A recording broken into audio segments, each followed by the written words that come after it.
রাসূলুল্লাহ সাল্লাল্লাহু আলাইহি ওয়াসাল্লাম একবার খুব আফসোস করছিলেন। তিনি যখন শুনতে পেলেন যে বনি ইসরাইলের অনেক অনেক লোক হাজার বছর হায়াত পেত, তারা শত শত বছর ইবাদত করত, শত শত বছর তারা জিহাদ করত, তখন তিনি আফসোস করে বললেন, হায় রে, আমার শেষ সময়ের উম্মতের কি হবে? কারণ তিনি বলেছেন যে আমারু উম্মতি মা বাইনা সিত্তিন ইলা সাবঈন, আমার উম্মতের গড় বয়স হচ্ছে 60 থেকে 70। ওয়া আকাল্লুহুম মান ইয়াজুজু যালিক, খুব অল্প সংখ্যক লোকই এর চেয়ে বেশি হায়াত পাবে। রাসূল সাল্লাল্লাহু আলাইহি ওয়াসাল্লাম যখন দেখলেন যে শত শত বছর হায়াত পেয়েছে বনি ইসরাইলের লোকেরা, বনি ইসরাইলের ওরা শত শত বছর জিহাদ করেছে, তো আমার উম্মত তো 60 বছরে তার হায়াতই শেষ, 60 থেকে 70-এর মধ্যে তার জীবনই শেষ, তো আমার গুনাহগার উম্মতের কি হবে? রাসূল সাল্লাল্লাহু আলাইহি ওয়াসাল্লাম খুব আফসোস করছেন। তো রাসূলুল্লাহ সাল্লাল্লাহু আলাইহি ওয়াসাল্লামের এই চিন্তা, এই উদ্বিগ্নতা দূর করার জন্য আল্লাহ তাআলা সূরাতুল কদর নাযিল করলেন এবং বললেন যে ইন্না আনসালনাহু ফি লাইলাতিল কদর ওয়া মা আদরাকা মা লাইলাতুল কদর লাইলাতুল কদরি খায়রুম মিন আলফি শাহর। লাইলাতুল কদর, এই কদরের রাতটা হচ্ছে এমন রাত যেটা খায়রুম মিন আলফি শাহর, হাজার মাসের চেয়েও সেরা। 1000 মাস লাগাতার ইবাদত করলে যে সওয়াব, কদরের রাতে ইবাদত করলে এর সমান সওয়াব হবে নাকি? সমান হবে না। আল্লাহ তাআলা বলেছেন খায়রুম মিন আলফি শাহর, না, এর চেয়েও শ্রেষ্ঠ, এর চাইতেও বেশি। 1000 মাসে, অর্থাৎ 1000 মাসে হয় 83 বছর 4 মাস। তো কদরের রাতে যদি আমরা ইবাদত করি তাহলে 83 বছর 4 মাস ইবাদত করলে যে সওয়াব, সে সওয়াব আল্লাহ তাআলা আমাদের আমলনামায় নসিব করবেন।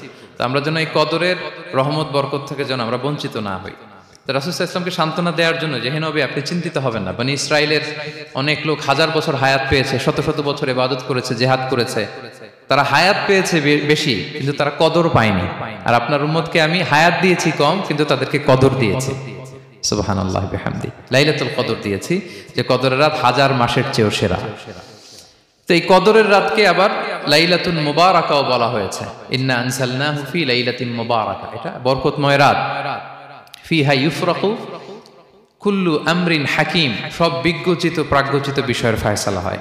এটা বেসিক্যালি একটা বাজেট রাত বলা যায়। এ রাতে আগামী 1 বছরে আমাদের কি ঘটবে না ঘটবে আল্লাহ তাআলা এটার বাজেট করেন, এটাকে রিভাইজ করেন। সো এই রাতটা অনেক গুরুত্বপূর্ণ। তো এই কদরের রাত, এটা কবে?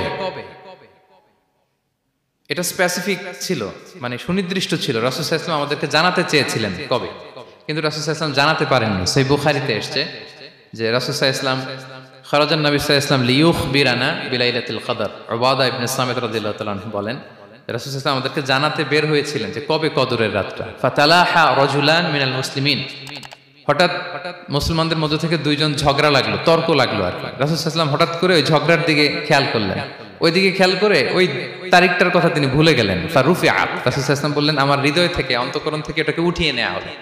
এখন আমি মনেই করতে পারছি না এটা কি 23 না 25 না 27 না 29, আমি মনে করতে পারছি না।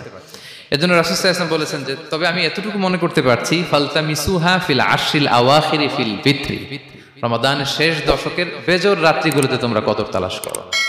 বেজর রাতে যদি তোমরা কদর তালাশ করো তাহলে এই কদর সুনিশ্চিতভাবে তোমরা পাবে।